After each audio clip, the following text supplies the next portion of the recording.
insane. Not that I'm in shock. I'm not in shock. No.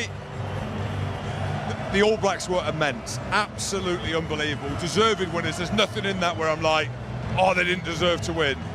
Maybe what are you thinking when you're watching that? We were talking about how good the game was. Let's just start on that. Well, I don't think I've seen a better game of footy for a long time. And, you know, Ireland played well. I think Ireland brought everything that they were going to always bring. I don't think they played poorly.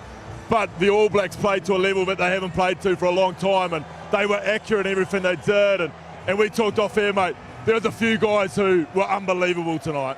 The physicality at the breakdown. No, there's loads of stuff to get through. The thing that stuck out for me, and we were talking about it, Sam Cane.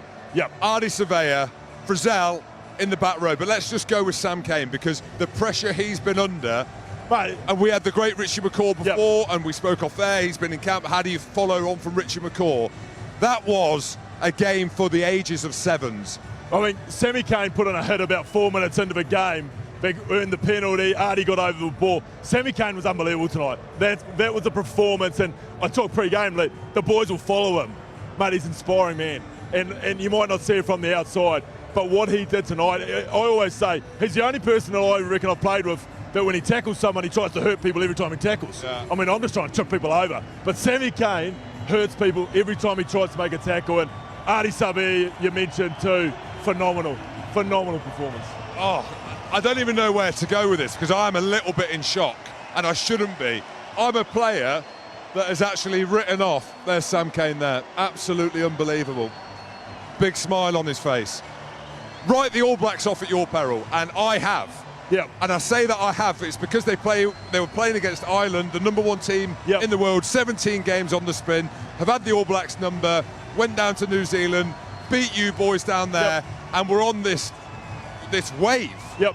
But the All Blacks, underdogs going into the game, and it's mental, not because they've won the game, but how they did it, how well they played. And I think everything you saw tonight, there was a steal about the way they win it. I mean, every time they won a little battle, they got a penalty. Like, of course you're going to be up for a quarter-final, but they seem to be on another level emotionally tonight. They haven't had a big game since France, so a month, everything in the last month, the last 2 years, has been geared to this quarter-final weekend. Yeah, we've got the Irish players walking behind us now, and I'm gutted for them because the great Johnny Sexton, I mean, the effort that they've put in, the great Johnny Sexton, that's it. That's the end. Well, I mean, that's what we said. Like, they didn't play poorly tonight. They played a great game of footy. We said it's one of the best games of footy we played. Ireland were brilliant, and I mean, I got to be honest with you, I was getting ready to come down here, and all of a sudden they got awfully close down here. 38, 39. I mean, I lost count. I looked up; it was 38 phases. How much does that game? I mean, who was I chatting to there? Sonny Bill, was it JK? One of the greats said that's the biggest win in All Blacks history, which is crazy to think. I know because it's the now. But is it because they've been written off and people are saying this All Blacks team, they're not good enough, Ian Foster's leaving at the end? Like, where would you rank that in terms of, I know it's only it's only a quarter-final. But, I mean, it's been the most important game for 4 years. Everything's been geared towards us. And the great thing about this is, if it was a country at home, like, as a country, I don't know if we were unified behind these guys. A lot of people were a bit negative about, you know, the coaching situation and they're going to lose this quarter-final. Now they're going to get a country that has seen the performance, and everyone's going to be all in on this one now. It's an unbelievable performance. Where does it rank? Well, outside of winning a World Cup final, I can't think of a bigger game that they've won. And that's because we're here in the stadium as well, and the way that they did it. We'll just carry a little bit on about Johnny Sexton. Where does he go down now? And I say this because you've won a World Cup. You know, we talk about Dan Carter, the greatest of all time in that position. Johnny Wilkinson, 2003. Joel Stransky. We've got Stephen Larkham. You think about the 10s. I've probably missed a few out along the way, have I? I don't think I have. I think I've named all. I've got you in there. Yeah. Have you mentioned me yet? Or? Exactly. Yeah, please. No, Johnny. I mean, the thing is, he's 38 too. Like, to do it for as long as he was or has, and he was still the kingpin. If Ireland were going to win tonight, it was going to be on the back of Johnny Sexton. And I mean, he played like Johnny does. He controlled things, and right up until the end, you know, I felt from at times he was getting hit late every now and again, and he had to roll himself up. And I mean, we're 39, and I'm sitting in the stands thinking, jeepers, You're 39. I'm 39. You look good for 30. Yeah. Bit grey, but you look. No, but you're all right. You're looking great. Your position number 10 with Johnny Sexton. His opposite man, Richie Mwanga. Yep.